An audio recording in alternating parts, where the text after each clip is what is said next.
Hey everyone, it's Tuesday morning, January 21st, and welcome back to Capital Markets Quickie. I'm your host, Endrit Cela, here to break down yesterday's market action in just 2 minutes. Let's get started. Before we dive in, a quick note. Today's episode is sponsored by AMF Capital Asset Management Frankfurt.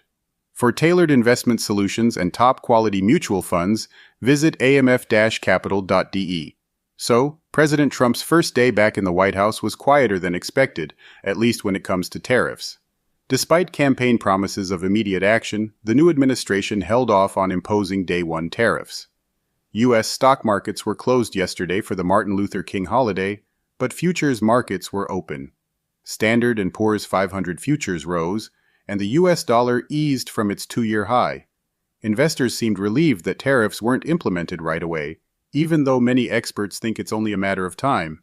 In his inaugural address, Trump reaffirmed his stance on trade, saying, "We will tariff and tax foreign countries to enrich our citizens." But according to a report, his team's initial strategy is to outline trade plans without immediate tariffs. One expert called it kicking the can down the road, and markets seem to like the temporary reprieve. Still, the consensus is clear: tariff battles are likely coming.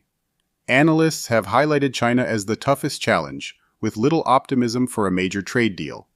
Trump previously vowed tariffs as high as 60% on China and 25% on Mexico and Canada.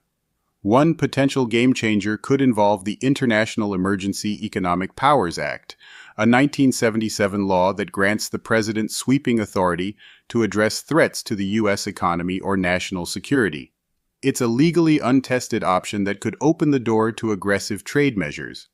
While markets were calm yesterday, experts warn that volatility is ahead as these policies take shape.